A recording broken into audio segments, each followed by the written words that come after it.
Ladies and gentlemen, welcome back to the Indie Zone. My name is Kathy. There has been a major filing in the federal lawsuit styled as Steve Goncalves et al. Versus Washington State University when, on February 27th, the plaintiffs filed a motion to strike the defense's responsive pleading as being untimely.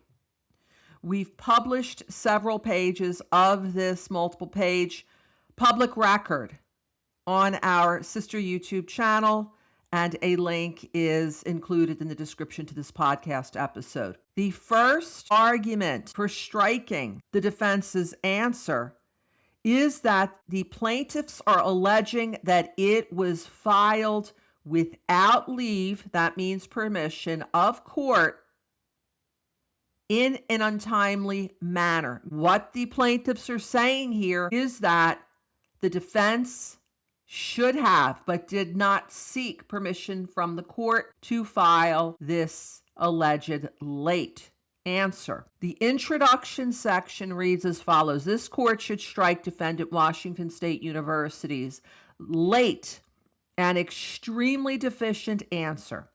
The court should strike the state's affirmative defenses with prejudice, and it should require the state to file a revised answer that makes a good faith effort to admit or deny the plaintiff's allegations.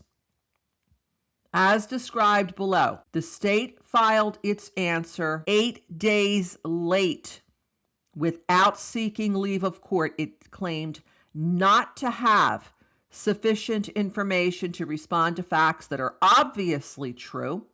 It falsely claimed that certain facts stated legal conclusions, and it offered no factual support for its boilerplate affirmative defenses. For these reasons, the court should strike the answer.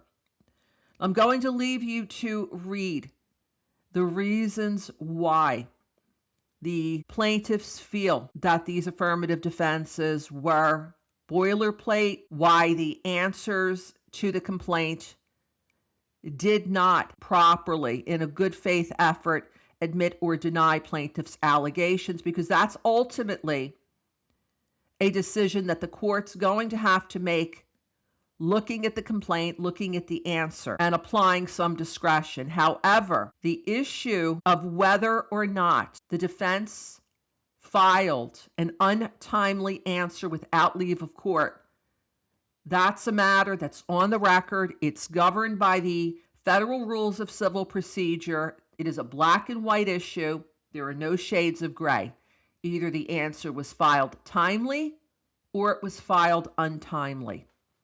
Let's look at what the plaintiffs are asserting here. Page 2, argument. State filed its answer out of time and without leave. The state failed to file a timely answer or otherwise respond to the complaint as required by Rule 12 of the Federal Rules of Civil Procedure.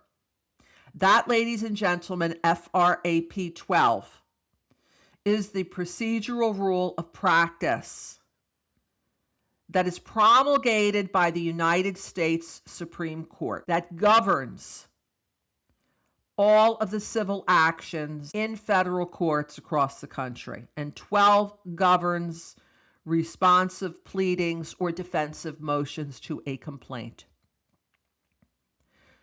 As required by Local Civil Rule 55A, plaintiffs gave notice of intent to seek a default judgment for the state's failure to answer. The state never responded to plaintiff's correspondence, never asked for an extension, and never sought leave of court. Instead, the state unilaterally filed an untimely and deficient answer that purports to raise ambiguous affirmative defenses.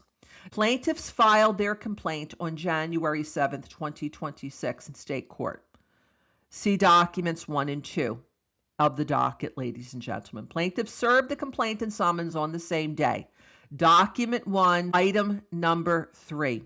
The state had 20 days to answer or otherwise plead Instead, the state removed the case on the 20th day, January 27th, 2026.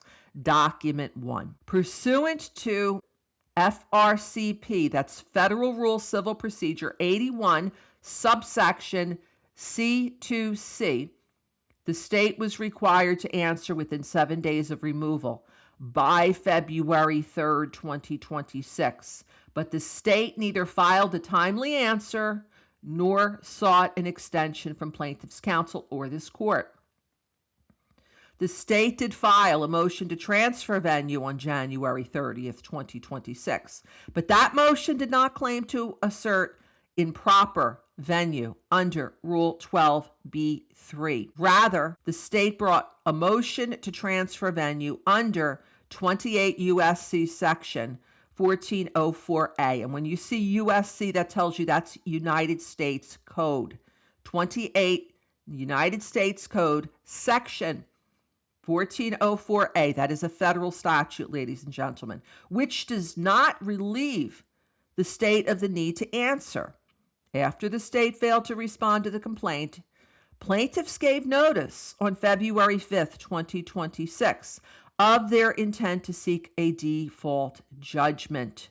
See Veritatis Declaration Exhibit A. The state, and now going on to the next page, never responded.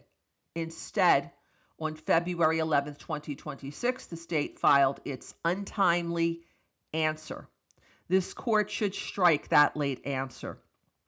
The Ninth Circuit, quote unquote, strongly disapproves of untimely answers, and now citing to McCabe versus Rave and giving the location, Ninth Circuit. This is a 1987 case. Why is the Ninth Circuit cited here? This is the appellate court in the federal system that is over the district court in Western Washington. Ladies and gentlemen, here, the state filed an untimely answer, quote, without requesting or receiving leave of court and without the stipulation of other parties, end of quote. C. Trueblood versus Valley Cities Counseling and Consultation. This is a Western District, Washington case from 2024, and it provided no explanation for its tardy answer. Plaintiffs are not at this stage seeking default, and plaintiffs understands that this court may strike the answer based on lateness alone, quote, only upon finding of bad faith, end of quote. And that is coming from the aforementioned Trueblood case.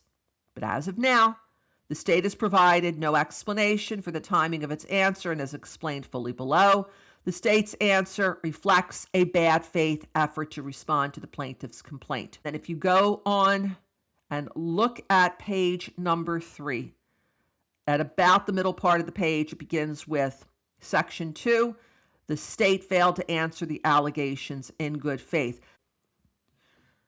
This matter has been set on motion calendar note, dated March 20th, 2026, and oral argument is requested by the plaintiffs as to this issue.